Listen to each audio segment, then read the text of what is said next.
I'm Mackenzie, 22, and I've learned that family betrayal can be your greatest teacher. Since I was little, my parents promised me a college fund for my dream school. When I got into Yale, I was ecstatic. Then came those devastating words, "We lost everything, honey." But something felt off about their story. 2 months later, I overheard them congratulating my brother Nathan on his fully funded startup using MY college money. What they didn't realize, I'd already set my counterplan in motion. Before I share how my world collapsed and how I turned this betrayal around, let me know where you're watching from. Drop a comment and subscribe if you want to see how I transformed this nightmare into my greatest success story. Growing up in suburban Boston, I was always the responsible one. From kindergarten, when I'd organize my crayons by color spectrum, to high school when I'd study until 2 a.m. for exams, I had a one-track mind focused on academic excellence. My parents seemed to appreciate this about me.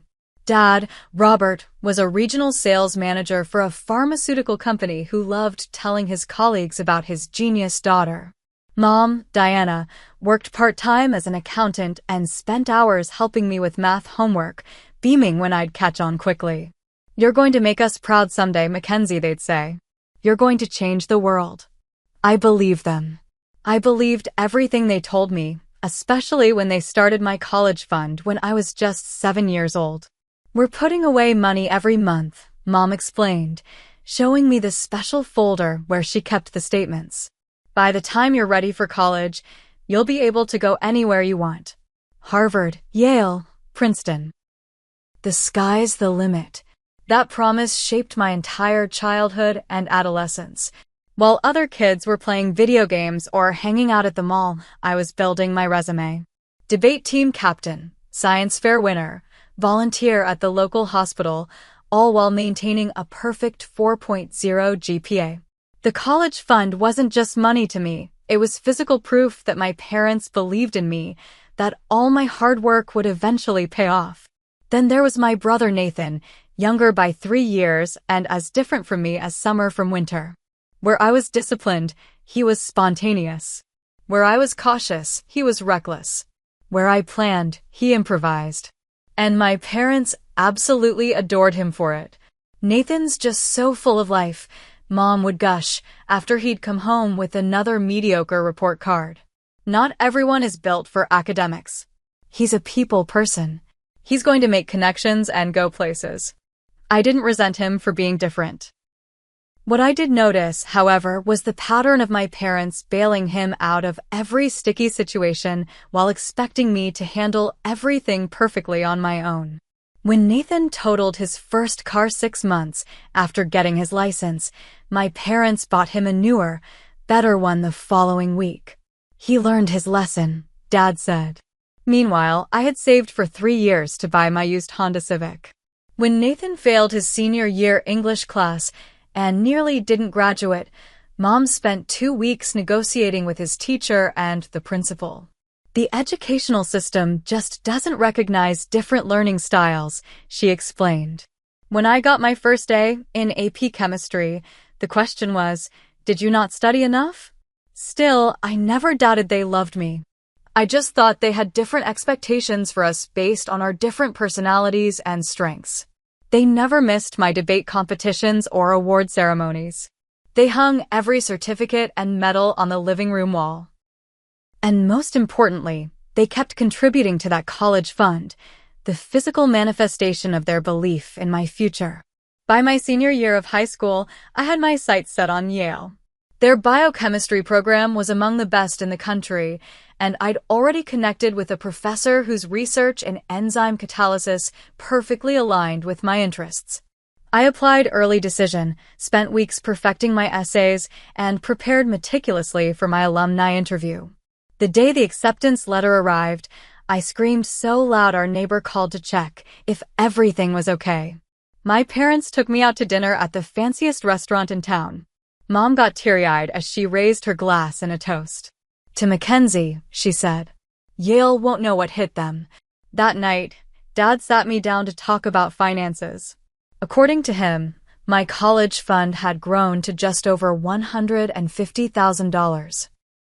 Not enough to cover 4 years at Yale completely, but enough to make it feasible with scholarships and maybe some part-time work. "We always knew you'd aim high," he said, patting my shoulder. "That's why we started saving so early." I spent the next few months in a state of pure excitement. I joined Yale Facebook groups, selected my dorm preferences, corresponded with my assigned roommate, and started researching student organizations I might join. I was particularly interested in the undergraduate research program that would allow me to work alongside graduate students and professors. The summer after graduation was a blur of preparation.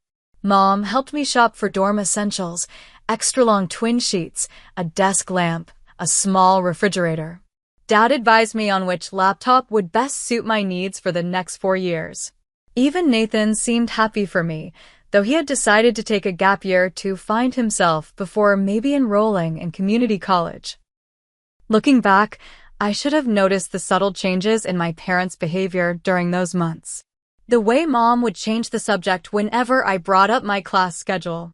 The hushed conversations that would stop abruptly when I entered a room. The increasing frequency with which Nathan and Dad were having business discussions behind closed doors. But I was too caught up in my own dreams and plans, too trusting, too naive to imagine that the people who had encouraged my ambitions for so long could be plotting to undermine them just as they were about to become reality. I was 2 weeks away from move-in day when everything fell apart.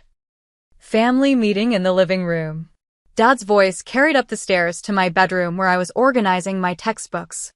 I had already purchased and started reading my first semester materials, determined to get ahead. His tone seemed unusually grave, but I figured it was just another discussion about logistics for the drive to New Haven. When I came downstairs, Mom was sitting stiffly on the edge of the sofa, her hands clasped tightly in her lap. Dad stood by the fireplace, arms crossed. Nathan slouched in the armchair, scrolling through his phone with a bored expression. "Put the phone down, Nathan." "This is serious," Dad said. Nathan rolled his eyes, but complied. "What's going on?" I asked, a flutter of anxiety rising in my chest. "Is everyone okay?" Mom and Dad exchanged a look I couldn't quite interpret. Dad cleared his throat. "Mackenzie, honey, there's no easy way to say this," he began. "There's been a situation with your college fund." The room seemed to tilt slightly. "What kind of situation?" "We lost it," Mom blurted out, her voice cracking. "We lost everything, honey." My mind went blank for a moment. "Lost? What do you mean lost?" "Like the bank made an error." Dad shook his head slowly. "No, it wasn't an error. About 8 months ago, I was approached about an investment opportunity. A sure thing, or so I thought. A chance to significantly increase your college fund before you started at Yale." I told him it was risky, Mom interjected, throwing Dad an accusatory glance. But he was convinced. "It was a real estate development," Dad continued. "A commercial property downtown. All the projections looked incredible. Double-digit returns within months. The developer had a track record of success." I struggled to process what I was hearing. "So what happened?" "The developer took the money and disappeared," Dad said, spreading his hands helplessly, "along with investments from dozens of other people. The authorities are investigating, but the money's gone, Mackenzie. Your college fund, it's empty." I felt like I'd been punched in the stomach. "All of it?" "The entire $150,000, Mom nodded, dabbing at her eyes with a tissue. "We're so sorry, sweetie. We were just trying to make things better for you."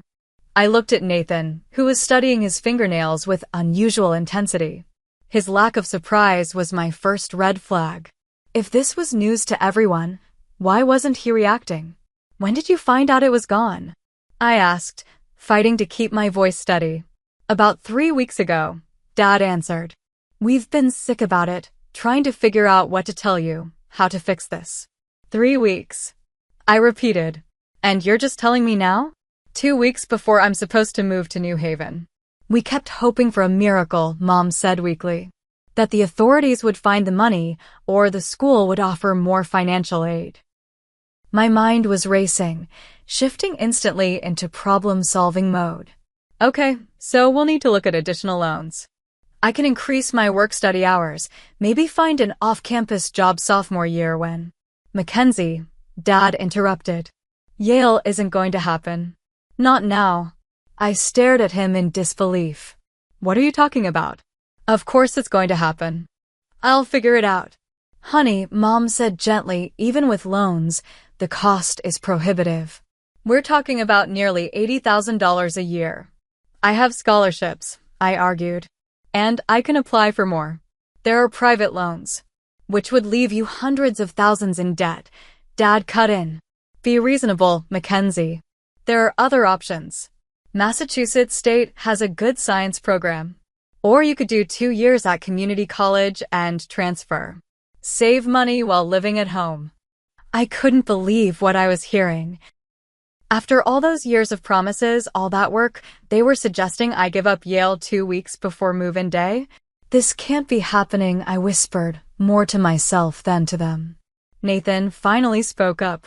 It's just a school, Mac. Not the end of the world. I shot him a look that could have frozen fire. Easy for you to say. You don't even want to go to college. That's not fair, Mom said. Your brother has different aspirations. Apparently his aspirations get funded no matter what, I snapped, noticing the new gaming setup in the corner of the room that definitely hadn't been there last week. Dad's expression hardened. That's enough, Mackenzie. We're all upset, but there's no need for that tone. We're trying to be practical here. I took a deep breath, forcing myself to calm down. Arguing wouldn't solve anything. I needed to think. I need some time, I said finally. I need to figure this out. Of course, Mom nodded eagerly, relieved by my more measured response. Take all the time you need. Just be realistic, okay? I spent that night wide awake, researching every possible financial option. I emailed Yale's financial aid office explaining my situation and asking for an emergency meeting. I applied for every last-minute scholarship I could find. I calculated budgets based on different loan amounts and work hours. By morning, I had a plan. It wasn't perfect, but it was something. I would still go to Yale, but it would be a very different experience than I'd imagined. Maximum loans, maximum work study, a part-time job on weekends, no spring break trips, no eating out, no new clothes.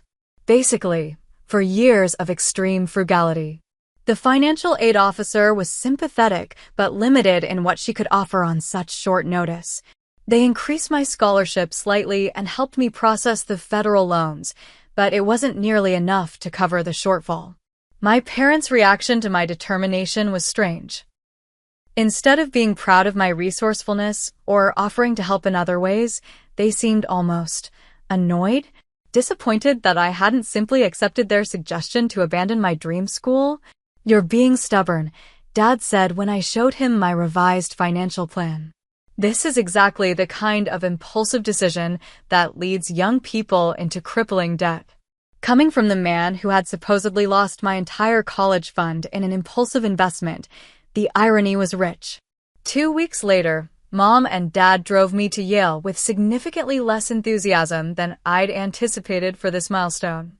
My dorm room, which I'd imagined decorating with their help amidst tears and proud smiles, was set up in tense silence. They left earlier than most parents, citing the long drive back to Boston, leaving me alone with my second-hand textbooks and the cheapest meal plan the university offered. That first semester was grueling. While my classmates were joining clubs and attending social events, I was working in the dining hall, the library, and as a tutor to make ends meet. I skipped meals to save money and walked everywhere to avoid transportation costs. My roommate, Sophie, daughter of a hedge fund manager, watched my frugal lifestyle with a mixture of curiosity and pity. You know, she said one night as I was calculating whether I could afford to do laundry that week, my dad always says you can't earn your way out of a financial hole with minimum wage jobs. You need to think bigger. At the time, I was too exhausted to appreciate her advice. But those words would come back to me later when I most needed them.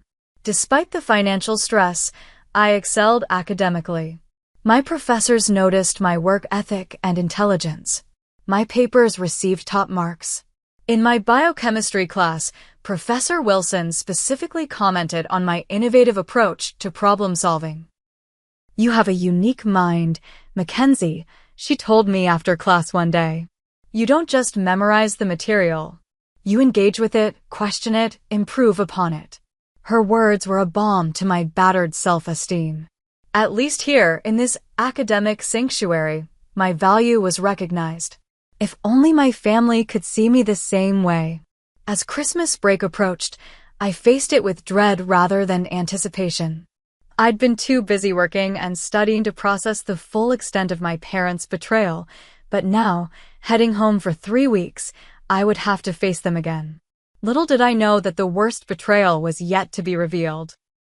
When Dad picked me up from the train station, the first thing I noticed was his new watch. Nothing flashy, but definitely an upgrade from the Timex he'd worn for the past decade.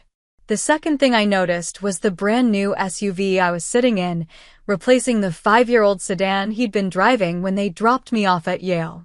"Nice car," I commented, trying to keep my tone neutral. "When did you get this?" "Oh, about a month ago," he replied casually. "The old one was giving me trouble. Sometimes you have to invest in reliability, you know." Invest. An interesting choice of words from someone who had supposedly lost every penny of my college fund in a bad investment. At home, the evidence of financial hardship was conspicuously absent. New furniture in the living room. A larger TV than I remembered. Mom's new haircut and highlights. Small changes that individually might mean nothing, but collectively painted a picture of a family that was far from struggling. Then there was Nathan's room. Where once there had been just a basic desk and laptop, there was now a complete home office setup. Dual monitors. Ergonomic chair. The latest MacBook Pro. A whiteboard covered in what looked like business plans and flowcharts. Nathan's really gotten serious about his future, Mom explained when she caught me staring. He's developing a tech startup. Very promising. Really? I replied. That's a lot of equipment for someone who was just finding himself a few months ago. She laughed nervously. Well, you know your brother. When he gets passionate about something, he goes all in. All in. With what money, I wondered. But I didn't ask. Not yet. I needed more information. That night, I lay awake in my childhood bedroom, listening to the muffled sounds of conversation from downstairs. Around midnight, when I was sure everyone thought I was asleep, I crept to the top of the stairs. She seems to be doing fine, I heard Dad saying. A little thinner, maybe, but that's probably the dining hall food. Do you think she suspects anything? That was Mom, her voice tense. Why would she? As far as she knows, we're victims too. Besides, she's too busy with her precious Yale to pay attention to what's happening here. There was the sound of ice clinking in a glass. Then Nathan's voice. When are we going to tell her about Digital Apex? She's going to find out eventually. Digital Apex? I'd never heard that name before. We'll tell her when there's something to tell, Dad replied. Once you're profitable, she'll understand why we made the decision we did. She's smart enough to recognize a good investment when she sees one. Mom made a sound of agreement. Exactly. What good is an Ivy League education in today's economy anyway? Nathan's building something real. Something tangible. In 5 years, he could be the next Mark Zuckerberg. And then we can pay for Mackenzie's student loans 10 times over, Nathan added, sounding pleased with himself. She'll thank us then. I gripped the banister so hard my knuckles turned white. They hadn't lost my college fund in a bad investment. They had deliberately taken it to fund Nathan's startup venture. They had lied to my face, watched me scramble to piece together loans and scholarships, seen me off to a life of financial stress and hardship, all while secretly believing they'd made the right choice to prioritize Nathan's business idea over my education. I still think we should have told her the truth, Nathan said, surprising me slightly. She's going to be really angry when she finds out. What's she going to do? Dad scoffed. Sue us? The money was in our names, legally. Besides, she's always been the sensible one. Once Digital Apex takes off, she'll see this was the smart play. Education is overrated in the digital age. Look at all the college dropouts who've become billionaires. Robert's right, Mom chimed in. Nathan, you have a real gift for business. Mackenzie has book smarts, different kinds of intelligence. We're just investing where we'll see the biggest return. I'd heard enough. I crept back to my room, heart pounding with rage and betrayal. The pieces were fitting together now. The new possessions, the lack of guilt, the dismissal of my academic achievements as mere book smarts. In that moment, I made a decision. I wouldn't confront them. Not yet. Knowledge was power, and I needed more of both. The next morning, I casually asked Nathan about his new computer equipment. Looks like you've got quite the setup there. What are you working on? He hesitated, glancing toward the kitchen where our parents were making breakfast. Just some app development stuff. Nothing solid yet. That's cool, I said, feigning genuine interest. What kind of app? Nathan's face lit up. Like most people with an idea they think is brilliant, he couldn't resist talking about it when given the opportunity. It's called Digital Apex, a revolutionary social media platform for entrepreneurs and investors to connect. Kind of like LinkedIn meets Shark Tank, you know? Users can pitch their ideas directly to potential investors through video uploads, and investors can browse pitches by industry, funding requirements, all that. Sounds interesting, I nodded. How far along are you? We've got the basic platform architecture mapped out. I'm working with a developer in India to build the MVP. Should be ready for beta testing in a few months. We? I asked innocently. Me and this guy I met during my gap year travels. He's the tech guy, I'm the vision guy. Nathan puffed up slightly. We're going to revolutionize how startups get funded. Over the next few days, I conducted a stealth investigation. When no one was home, I searched for any documents related to Digital Apex. In Dad's home office, I found a folder labeled DA Investment containing bank statements showing multiple transfers from an account I recognized, my college fund account, to a new business account named Digital Apex LLC. I took photos of everything with my phone. I recorded a subsequent conversation where my parents and Nathan discussed the business. I saved emails I found on our shared family computer where Dad referred explicitly to using Mackenzie's college money because she can take out loans like everyone else. I compiled all this evidence meticulously, not yet sure how I would use it, but certain that I would need it someday. I also reached out to a legal aid service at Yale to understand my options. What I learned wasn't encouraging since the account was in my parents' names. Legally, I had limited recourse unless I could prove the money had been explicitly designated for my education in some binding way. By the time I returned to Yale for the spring semester, I had a comprehensive understanding of my parents' betrayal and a simmering determination to somehow make things right. What I didn't have was a plan. That would come later, courtesy of an unexpected mentor and an opportunity that would change everything. Back at Yale, I threw myself into my studies with even more intensity than before. If I couldn't control my financial situation, at least I could excel academically. I signed up for the most challenging courses, volunteered for extra lab hours, and rarely slept more than 5 hours a night. It wasn't a healthy coping mechanism, but it kept my mind off the betrayal. In my advanced biochemistry class, Professor Sarah Wilson noticed my dedication and my exhaustion. Mackenzie, could you stay after class for a moment? She asked one day in February. I worried she was going to tell me to ease up, that my perfectionism was becoming concerning. Instead, she offered me an opportunity. I've been watching your work this semester, she said. You have an exceptional mind, particularly for seeing connections others miss. I'm leading a research project on enzyme catalysis for targeted drug delivery, and I think you'd be a valuable addition to the team. It comes with a stipend. The stipend wasn't huge, $2,000 for the semester, but it was more than I was making at the dining hall, with better hours. More importantly, it was a chance to do meaningful work in my field of interest. I'd be honored, I told her. Thank you for considering me. Don't thank me, she replied with a small smile. This isn't charity. I need bright minds on this project. Working in Professor Wilson's lab changed everything. For the first time since discovering my parents' betrayal, I felt valued for my intelligence and work ethic. The graduate students treated me as an equal despite my undergraduate status. Professor Wilson trusted me with increasingly complex tasks and always listened carefully to my ideas. One evening, as we were analyzing some particularly promising data, I found myself sharing my story with her. I hadn't planned to, it just came pouring out after she asked why someone as talented as me was working 3 jobs while trying to maintain a perfect GPA. To my surprise, she didn't offer pity. Instead, she offered perspective. That's a terrible betrayal, she acknowledged. But I have to ask, what are you going to do with it?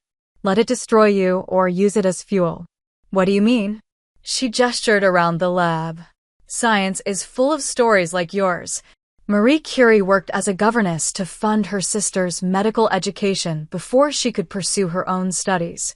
Countless brilliant minds have overcome financial obstacles and family disapproval. The question is, what will your story be? Her words struck a chord. Up until then, I'd been reacting to my parents' betrayal, to my financial constraints, to the unfairness of it all. I hadn't been proactive in shaping my own future beyond trying to stay afloat.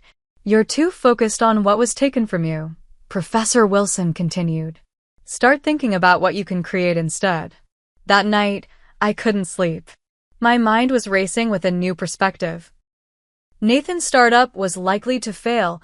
I had done enough research to know that his idea wasn't unique and his technical knowledge was limited. But what if I could create something successful? Something that would not only secure my financial future, but prove to my parents that they had bet on the wrong child? The next day, I approached Professor Wilson with a question. The enzyme modification technique we've been developing, does it have commercial applications beyond the current research? She looked intrigued. Potentially, yes. Why do you ask? I've been thinking about the precision targeting system. If we could adapt it for cosmetic formulations, couldn't it revolutionize how active ingredients are delivered to specific layers of skin? Professor Wilson considered this. That's actually quite innovative. The beauty industry is always looking for the next breakthrough in delivery systems.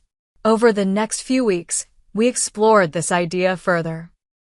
The technique we were developing for medical applications could, with modifications, be applied to skincare products to ensure active ingredients reached precisely the right depth of skin tissue for maximum effectiveness, without degradation. Current products on the market had significant waste.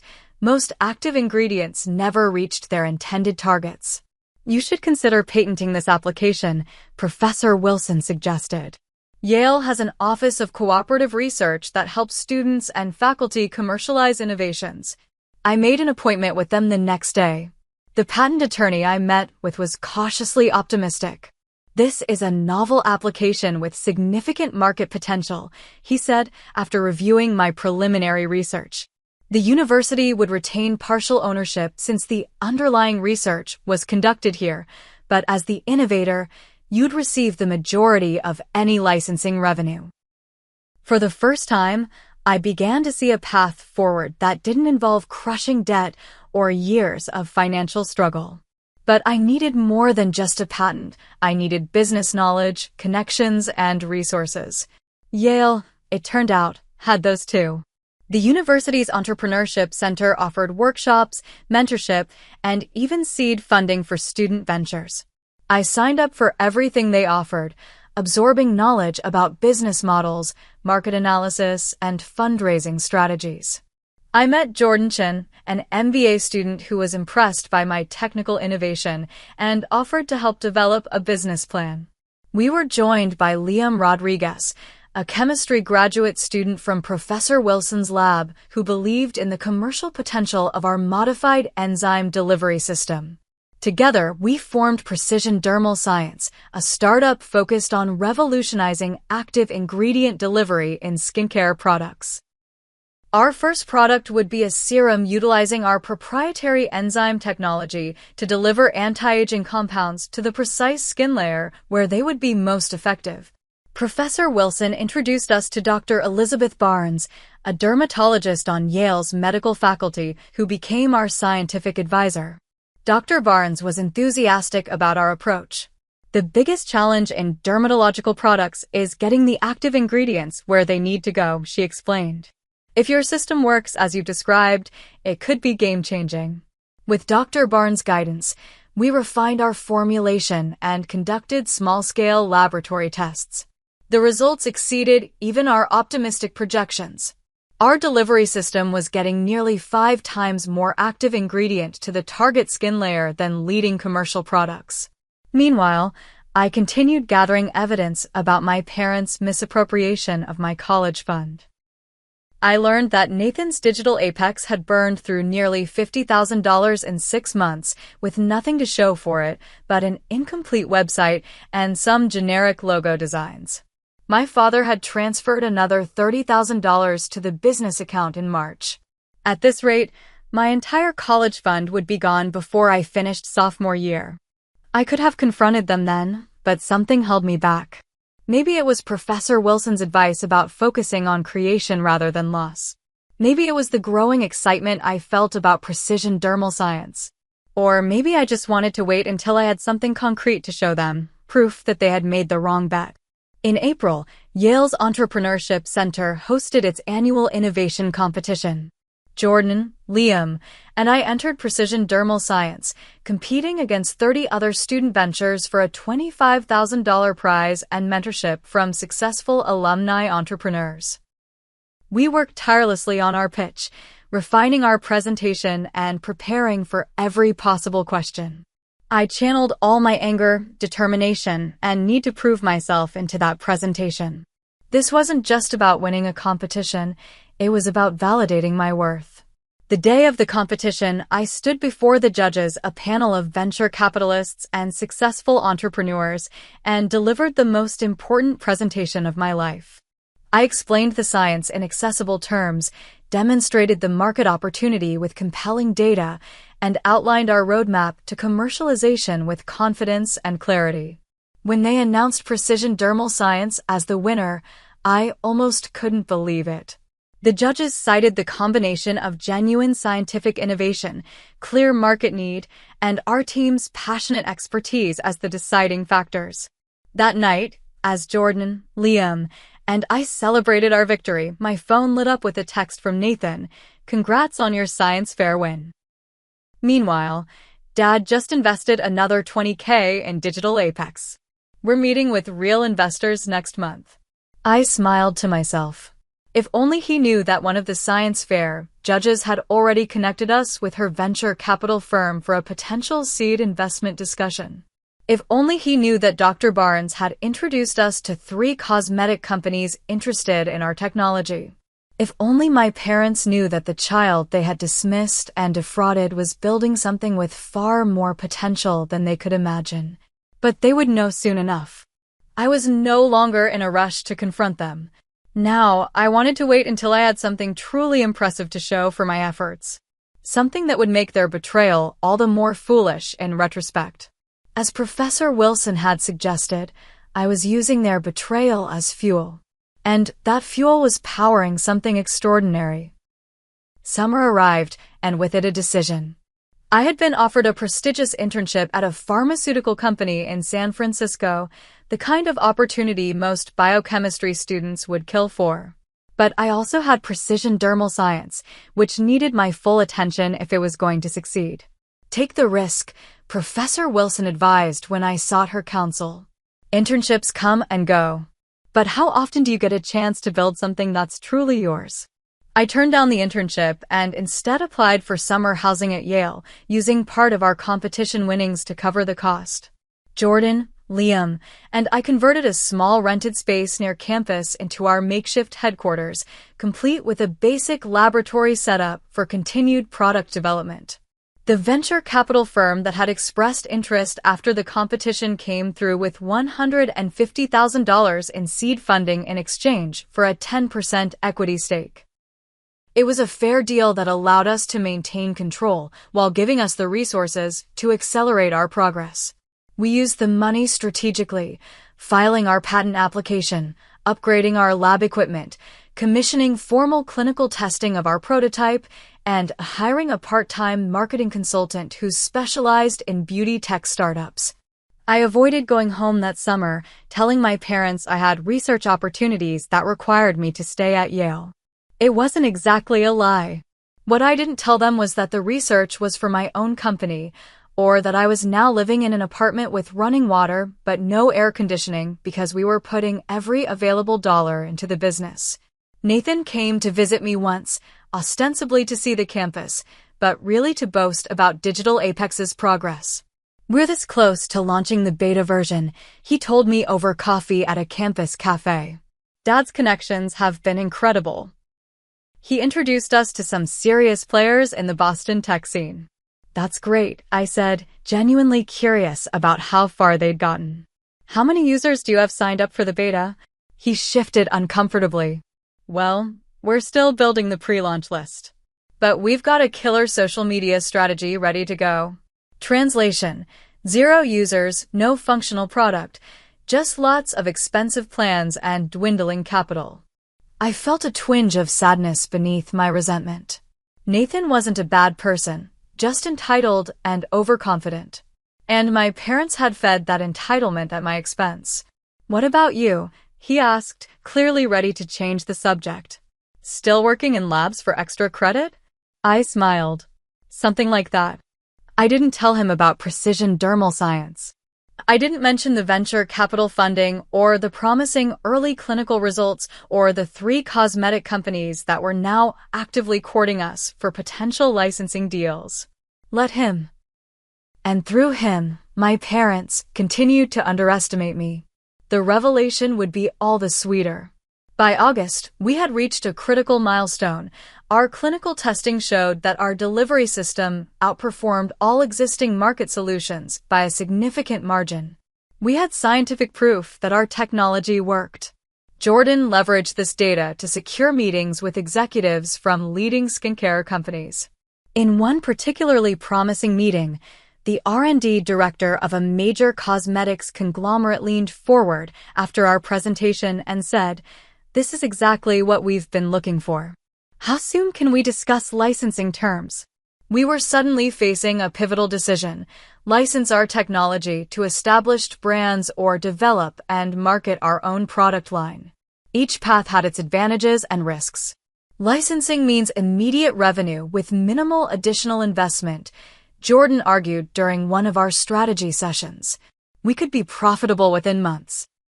But developing our own brand means controlling how the technology is used and marketed, Liam countered, and potentially much higher returns long-term. I listened to both perspectives, weighing them carefully. Then I thought about what had driven me to this point, not just the desire for financial success, but the need to create something meaningful that validated my worth. What if we do both? I suggested. License the technology for specific applications to generate immediate revenue, but reserve the rights to develop our own signature product line. It was an ambitious strategy that would require careful negotiation and ironclad contracts, but Jordan's business acumen and our growing network of advisors made it feasible. By September, when I returned for my sophomore year, Precision Dermal Science had secured its first licensing agreement with a premium skincare brand, providing us with a 6-figure upfront payment plus royalties on future sales. We were also in advanced discussions with 2 other companies interested in similar arrangements. The financial strain that had defined my freshman year was suddenly absent. I could afford to reduce my work hours and focus more on academics and the business. I moved to a better apartment off campus, one with actual air conditioning and enough space for a small home office. Meanwhile, I continued monitoring the Digital Apex situation from afar. Through casual conversations with Nathan and strategic questions to my parents, I learned that the beta launch had been delayed multiple times due to technical issues. The developer in India had delivered subpar code.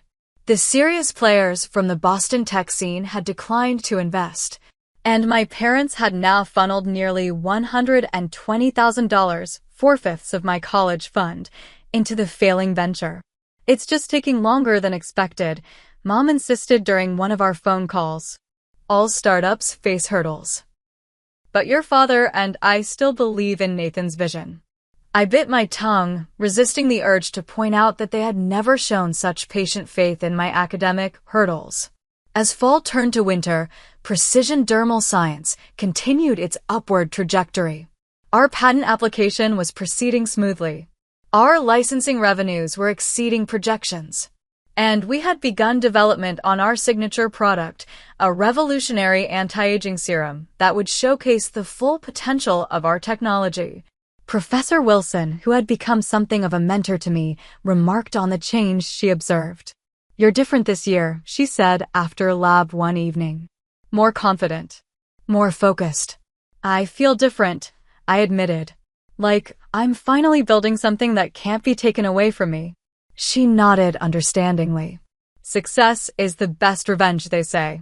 But I hope you find it's also its own reward, independent of whatever score you're settling with your family." Her words gave me pause. Was I building precision dermal science for the right reasons? Was my motivation still primarily to prove my parents wrong? I reflected on this question during the following weeks. The truth was more complex than simple revenge.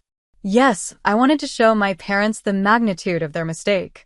But I had also discovered a genuine passion for entrepreneurship, for seeing an idea transform into reality, for solving problems in innovative ways, for creating value where none existed before. Perhaps the greatest gift of my parents' betrayal was that it had pushed me to discover this part of myself sooner than I might have otherwise. By December, as I prepared to return home for Christmas break, Precision Dermal Science had achieved another milestone, our first official product sample, packaged in elegant glass bottles with our logo embossed in silver. I packed one carefully in my suitcase, not yet sure if I would reveal it to my family, but wanting to be prepared if the moment felt right.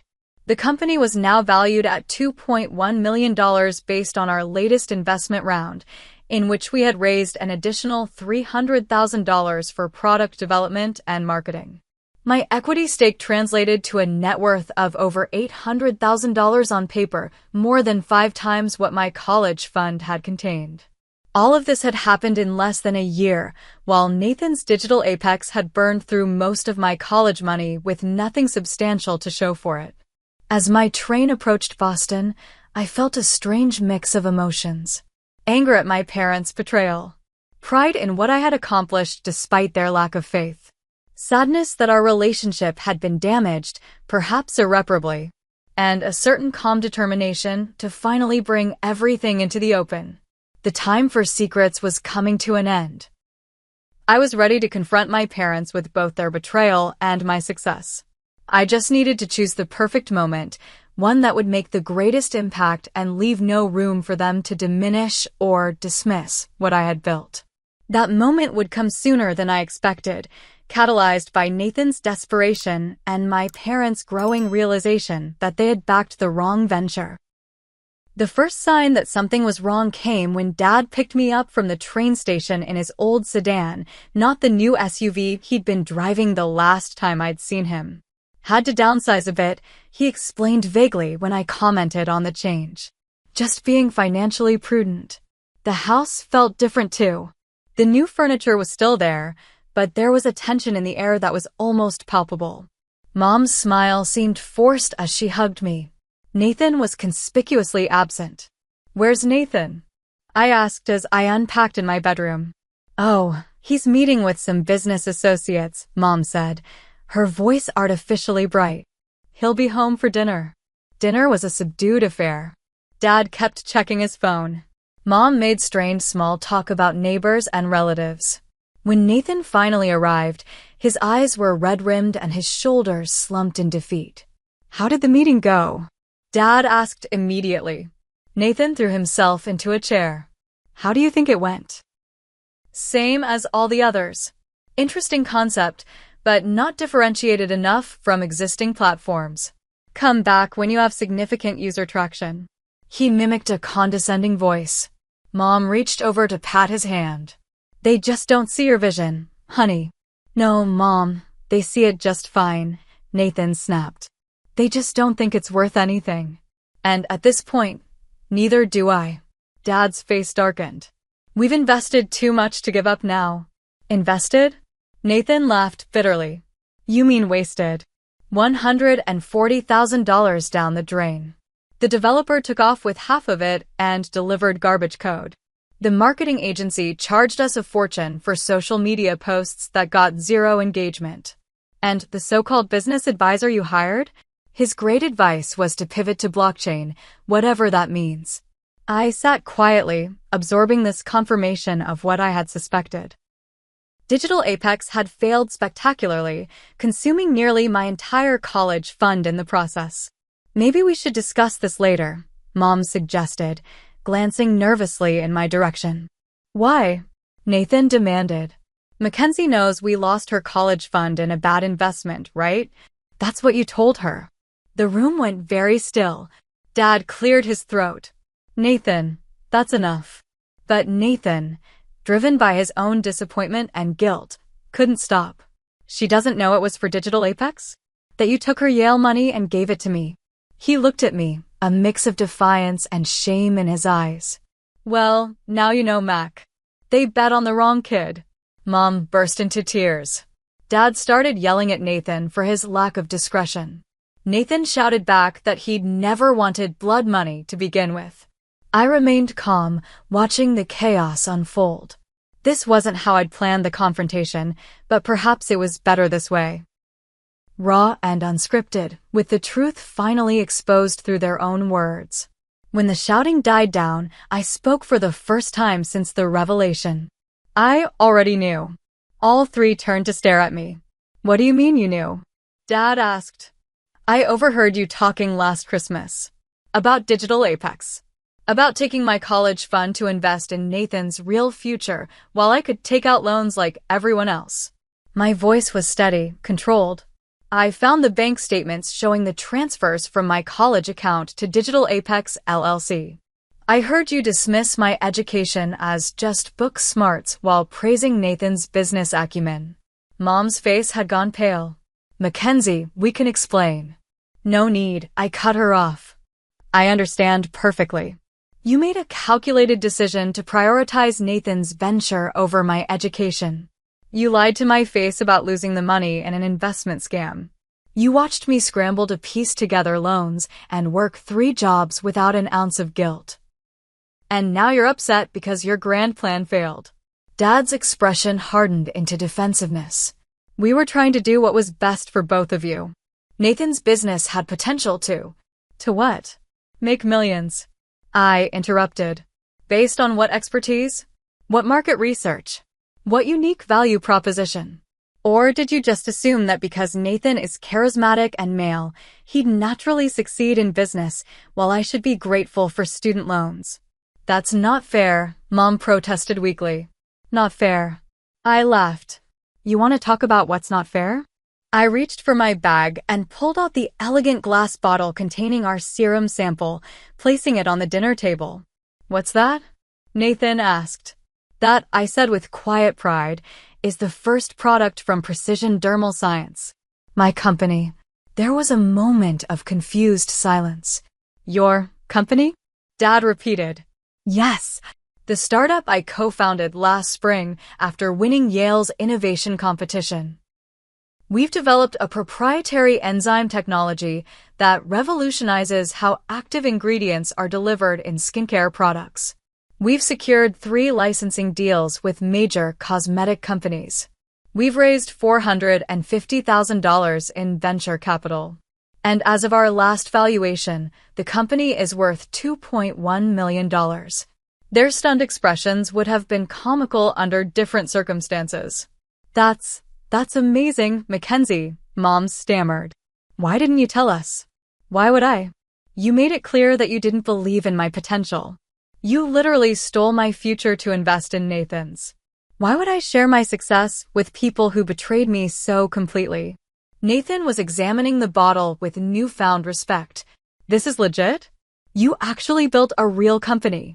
More real than Digital Apex ever was, I confirmed. We have paying customers, functioning products, and a sustainable business model. Dad's expression had shifted from shock to calculation.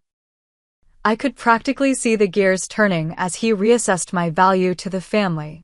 Well, this is wonderful news, he said, attempting to sound proud and supportive. I always knew you had entrepreneurial potential, Mackenzie. You get that from me, you know. We should discuss how to leverage the family's business connections to help you expand. The audacity was breathtaking. I couldn't help but laugh. Let me be perfectly clear, I said, looking him directly in the eyes. You will have nothing to do with precision dermal science. You will not profit from it. You will not advise on it. You will not claim credit for it.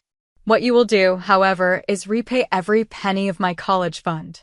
Dad's facade of supportive interest vanished. Now wait just a minute. That money was legally in your name. Yes, I finished for him. I'm well aware of the legal situation. I've consulted with attorneys about it extensively. And while I may not have a strong legal case for fraud, I have more than enough evidence for a compelling story. Imagine how it would look.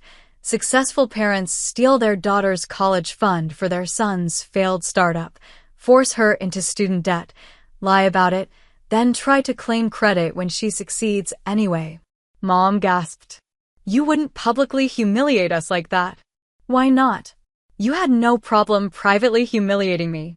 But I'm willing to be reasonable.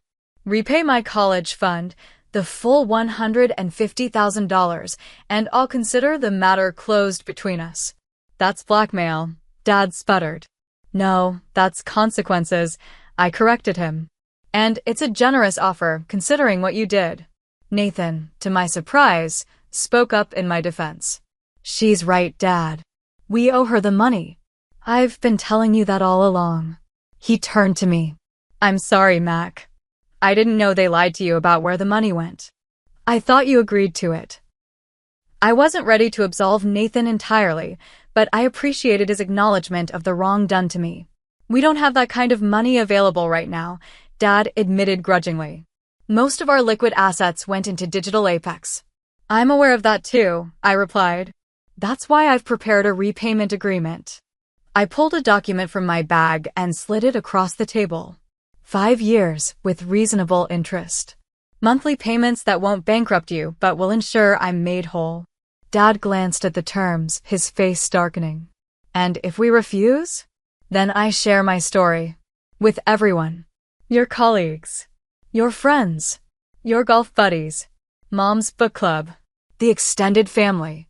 I have recordings, bank statements, emails, all documenting exactly what you did and how you justified it. I'm sure Grandma would be particularly interested to hear how you gambled away her granddaughter's future. The mention of his mother-in-law, who had always emphasized the importance of education and fair treatment of children, made Dad flinch visibly. A tense silence filled the room. Finally, Dad reached for a pen. We'll need to review this with our attorney, he said stiffly as he signed the document. Of course, I agreed. I'll give you the contact information for mine. After they signed, Mom attempted reconciliation. Mackenzie, I hope someday you can forgive us. We truly thought we were making the best decision for the family. No, I corrected her gently. You made the best decision for Nathan, at my expense. And you've been doing that our entire lives. The difference is that this time, I refuse to be the sacrifice. That night, as I lay in my childhood bedroom for what I suspected might be the last time, I felt an unexpected sense of peace. The confrontation hadn't gone as planned, but perhaps it had gone as needed. The truth was out. Accountability had been established. And I had stood up for myself in a way I never had before. The next morning, I received an email from Yale's financial aid office. Someone had anonymously donated a scholarship specifically for female students in biochemistry with entrepreneurial aspirations. The scholarship would cover my remaining tuition and fees for the next 2.5 years. I never confirmed it, but I strongly suspected Nathan was behind it, his attempt at making amends, using whatever personal savings he had managed to accumulate. It didn't erase the betrayal, but it suggested that perhaps there was hope for him to grow beyond the entitled person our parents had raised him to be. As for Mom and Dad, they did comply with the repayment agreement, though our relationship remained distant and formal. Some betrayals are too fundamental to simply forgive and forget. But with time, we established a new kind of relationship. One based on clear boundaries and mutual respect rather than blind trust and unmet expectations. And precision dermal science? It continued to thrive beyond my wildest expectations, eventually attracting the attention of a major beauty conglomerate that acquired the company for $28 million 3 years after its founding. My share of the proceeds was enough to pay off my student loans, buy a comfortable home in Cambridge, and establish a foundation providing scholarships for students whose families had failed to support their educational dreams. The painful betrayal that had once threatened to derail my future had instead launched me on a path to greater success than I could have imagined. Sometimes, the worst things that happen to us become the catalysts for our greatest achievements. 3 years after that fateful Christmas confrontation, I stood on Yale's campus in my graduation cap and gown, diploma in hand. The journey to this moment had been anything but traditional, yet somehow all the more meaningful for its challenges. Precision dermal science had been acquired 6 months earlier by one of the world's largest beauty conglomerates for $28 million. The technology we developed was now being integrated into a full line of premium skincare products, with our names credited as the inventors. The company had kept us on as consultants during the transition, allowing me to complete my degree while still participating in the exciting evolution of our innovation. As I scanned the crowd of proud families, I spotted a familiar face. Nathan, now 22 and much changed from the entitled boy he'd once been, was making his way toward me. "Congratulations, Mac," he said, offering a tentative hug. I wouldn't have missed it. Our relationship had undergone a slow but significant transformation. After Digital Apex's failure and my confrontation with our parents, Nathan had been forced to reckon with his own role in the betrayal. He'd started community college, found a job at a local tech company, and gradually developed a more realistic understanding of what success actually required. "Thanks for coming," I replied, genuinely glad to see him. "Are Mom and Dad here too?" He shook his head. "They said to send their congratulations. Dad's got a golf tournament and Mom's, well, you know." I nodded, unsurprised. My parents had fulfilled their financial obligation. The college fund had been fully repaid according to our agreement, but emotional reconciliation remained elusive. They found it difficult to relate to me now that the power dynamic had shifted so dramatically. The daughter they had dismissed as merely book smart was now financially independent and professionally respected in ways they struggled to comprehend. "It's okay," I assured him. "I'm just glad you're here." Later, at a small celebration dinner with Jordan, Liam, Professor Wilson, and a few close friends, Nathan raised his glass in a toast. "To my sister," he said, "who taught me the hardest and most important lesson of my life, that real success comes from genuine effort, not entitlement or shortcuts." I felt a surge of emotion at his words. The journey had changed both of us, me into someone more confident and resilient, him into someone more humble and thoughtful.